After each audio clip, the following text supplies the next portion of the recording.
The Poem of the Man God, the first year of the public life. Chapter 118. Jesus at the clear water. Preliminaries for life in common with the disciples. 26th of February, 1945. If this little low rustic house is compared to the Bethany house, it is certainly a sheepfold, as Lazarus says. But if it is compared to the houses of Doris's peasants, it is quite a good dwelling. It is very low and very wide, of solid structure. It has a kitchen that is a huge fireplace in a room completely blackened with smoke, in which there is a table, some chairs, amphoras, and a rustic rack with plates and cups. A large, coarse wooden door gives light to it as well as access.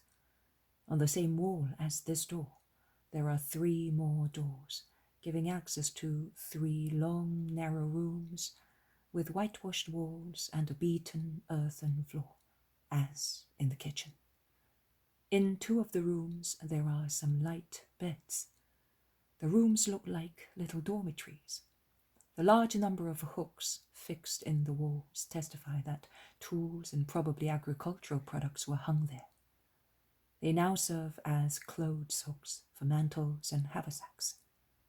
The 3rd large room, it is a corridor rather than a room, because its length is out of proportion to its width, is empty. It must have been used also to shelter animals, because there is a manger and rings on the wall, and on the floor there are typical holes dug by shod hooves. There is nothing in it at present. Outside, close to this last room, there is a large rustic porch, consisting of a roof supported by coarse barked tree trunks, covered with brushwood and slates. It is not really a porch, but a shed, because it is open on 3 sides. 2 are at least 10 yards long. The 3rd side, the narrow one, is about 5 yards long, not more. In summer, a vine stretches its branches from one trunk to another on the southern side. The vine is now bare and shows its skeleton branches. Also a huge fig tree is now bare.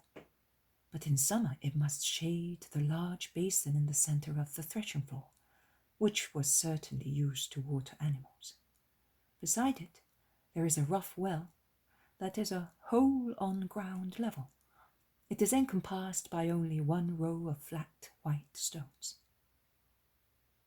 That is the house where Jesus will stay with his disciples in the place called Clear Water. It is surrounded by fields, or rather by meadows and vineyards, and about 300 yards away. Please do not take as articles of faith the measurements I give. I can see another house in the middle of fields. It looks nicer because there is a terraced roof, which this house has not got. Olive groves and woods beyond the other house prevent one from seeing any further. Peter, his brother, and John are working eagerly, sweeping the threshing floor and the rooms, sorting the beds and drawing water. Peter is bustling around the well to sort and reinforce the ropes and make it more practical and easy to draw water. Jesus' cousins instead are working with hammer and files at the locks and shutters, and James of Zebedee helps them, sawing and using a hatchet like a shipyard worker. Thomas is busying himself in the kitchen and seems an experienced cook by the way he controls fire and flames, and because of his skill in cleaning the vegetables, which handsome Judas condescended to bring from the nearby village. I understand that there is a village, a large or small one, because Judas says that they bake bread twice weekly, and consequently there was no bread on that day. Peter hears him and says, "We will make some cakes. There is flour over there. Quick, take your tunic off and knead it, and then I will cook them. I know how to do it." I cannot stop laughing when I see that the Iscariot stoops to mixing the flour in his undertunic, getting thoroughly covered with it. Jesus is not present. Also Simon, Bartholomew, Matthew, and Philip are absent. "Today is the worst day," replies Peter to the mumbling of Judas Iscariot. "It will be easier tomorrow, and in spring everything will be just right." In spring? Are we staying here forever? Asks Judas, frightened. "Why?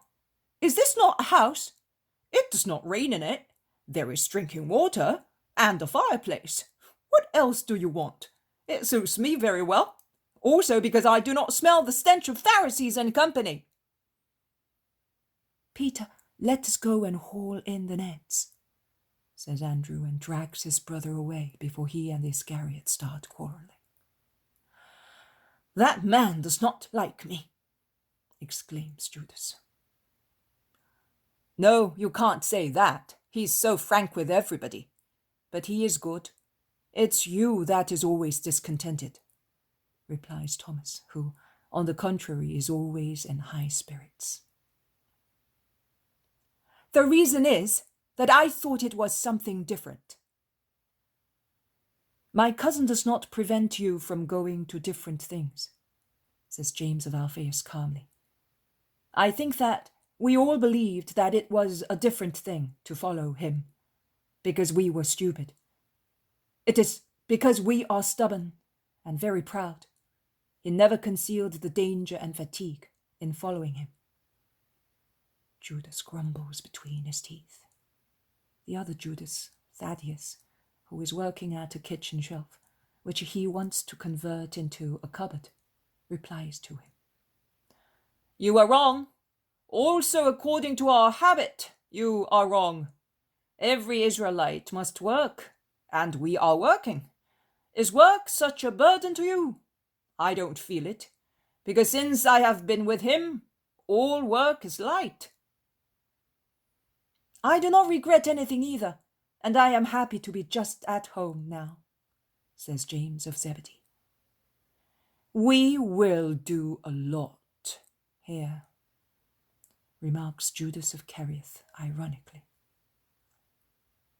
"In short, what do you want? What do you expect? A satrap's court? I cannot bear you to criticize what my cousin does. Is that clear?" bursts out Thaddeus. "Be quiet, brother. Jesus does not approve of these disputes. Let us speak as little as possible and do as much as possible. It will be better for all concerned. On the other hand, if he is not successful in changing our hearts, can you possibly hope to do it by your words?" says James of Alphaeus. "The heart that does not change is mine, isn't it?" asserts the Iscariot aggressively. But James does not reply to him.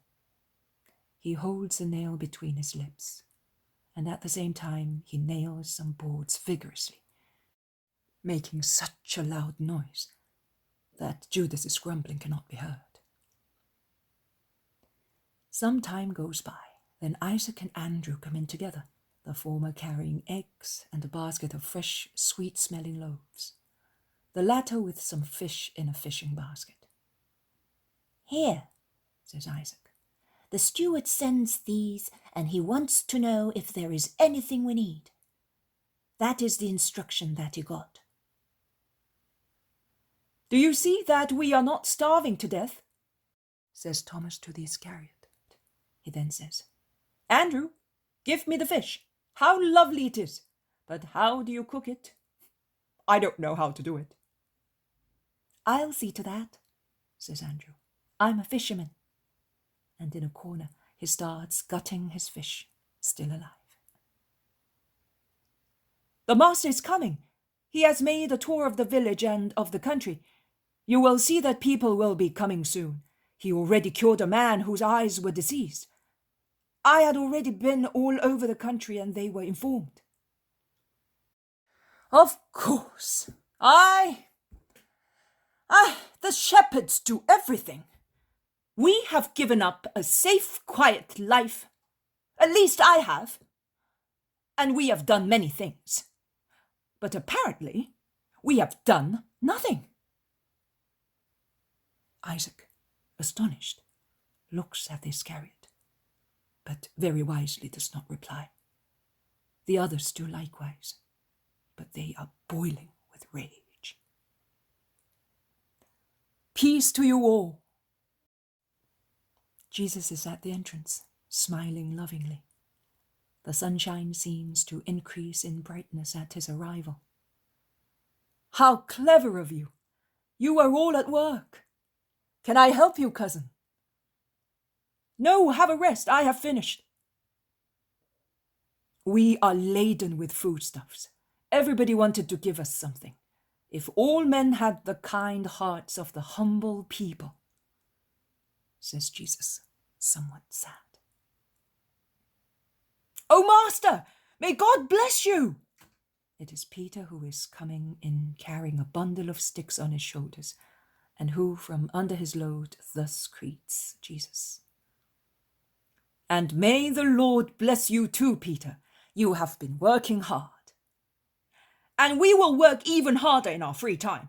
We have a villa in the country, and we will make an Eden of it. In the meantime, I have sorted the well, so that by night we can see where it is, and make sure that we don't lose our pitchers when drawing water. Then, see how clever your cousins are. They have prepared all the things which are necessary for those who have to live in a place for a long time, and about which I, a fisherman, would not have known anything at all.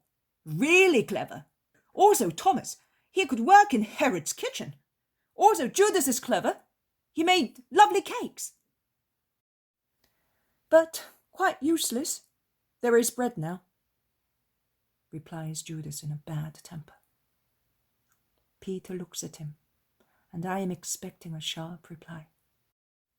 But Peter shakes his head, sorts the ashes, and lays his cakes on them. Everything will soon be ready, says Thomas, and he laughs. Are you speaking today? Asks James of Zebedee. Yes, between the 6th and the 9th hour. Your companions said so. So let us eat at once. After some time, John puts the bread on the table, arranges the seats, lays the cups and amphoras, while Thomas brings the boiled vegetables and the roasted fish. Jesus is in the center. He offers and blesses, hands the food out, and they all eat with relish. They are still eating when some people appear on the threshing floor. Peter gets up and goes to the door. What do you want? The rabbi, is he not speaking here? Yes, he is, but he's eating now because he's a man too. Sit over there and wait. The little group go under the rustic shed. But it is getting cold and it will often rain. I think we ought to use that empty stable. I cleaned it thoroughly. The manger will be his seat. Don't talk nonsense. The rabbi is a rabbi, says Judas. What nonsense? If he was born in a stable, he can speak from a manger.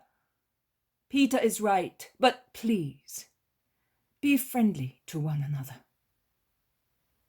Jesus seems tired of repeating these words.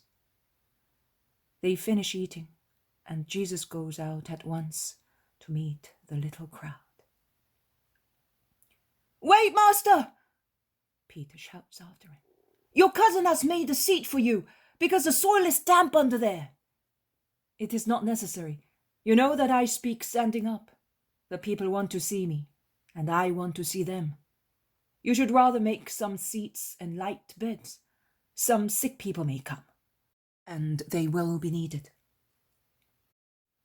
You are always thinking of other people, my good master, says John, kissing his hand. Jesus goes towards the little crowd, smiling somewhat sadly. All the disciples go with him. Peter, who is beside Jesus, makes him bend down and whispers to him. The veiled woman is behind the wall. I have seen her. She has been there since this morning. She has followed us from Bethany. Shall I send her away or leave her? Leave her, I said so. But if she's a spy as the Iscariot says. She's not. Rely on what I tell you. Leave her alone and say nothing to the others, and respect her secret. I did not say anything, because I thought it was better. Peace to you who are looking for the word, begins Jesus. And he goes to the end of the shed with his back to the house. He speaks slowly to about 20 people, sitting on the ground or leaning against the trunks in the warmth of a faint November sunshine. Man falls into error when considering life and death and applying these two nouns. He calls life the period of time in which, born of his mother, he begins to breathe, to nourish himself, to move, to think, to act. And he calls death the moment when he ceases breathing, eating, moving, thinking, acting, and he becomes cold, insensitive remains, ready to go back into a bosom, a sepulchre. But it is not so. I want to make you understand life and point out to you the actions suitable to life. Life is not existence. Existence is not life. Also, this vine, which is intertwined around these columns, exists, but it does not possess the life of which I am speaking. Also, that bleating sheep tied to that far-off tree exists, but it does not have the life of which I am speaking. The life of which I am speaking does not begin with the existence of the body and does not cease with the ending of the flesh. The life to which I refer does not start in a mother's womb. It begins when a soul is created by the thought of God to dwell in a body. It ends when sin kills it. Man at first is but a seed that grows, a seed of flesh, instead of gluten or of marrow, like the seeds of cereals and of fruit. At first he is but an animal, taking shape, the embryo of an animal, like the one now swelling in the womb of that sheep. But the moment that this incorporeal part, which is also the most powerful in its subliming incorporeity, is infused into the human conception, then the animal embryo does not only exist as a beating heart, but it lives according to the creating thought and becomes man, created in the image and likeness of God, the Son of God, the future citizen of heaven. But that happens if life lasts. Man can exist having only the image of man, but no longer being man. That is, he is a sepulchre in which life putrefies. That is why I say, life does not begin with existence and does not cease with the ending of the flesh. Life begins before birth. Life, then, never ends, because the soul does not die. That is, it does not fall into nothingness. It dies to its destiny, which is the celestial destiny, but it survives its punishment. It dies to that blissful destiny by dying to grace. This life, hit by a canker, which is the death of its destiny, lasts throughout centuries in damnation and torture. This life, if preserved as such, reaches the perfection of living by becoming eternal, perfect, blissful, like its creator. Have we any obligations to life? Yes, we have. It is a gift of God. Every gift of God is to be used and preserved carefully, because it is as holy as the donor. Would you ill-use the gift of a king? No. It is handed down to the heirs, and to the heirs of the heirs, as a glory to the family. Why, then, ill-treat a gift of God? How is this divine gift to be used and preserved? How is this heavenly flower of the soul to be kept alive to preserve it for heaven? How can you achieve to live above and beyond existence?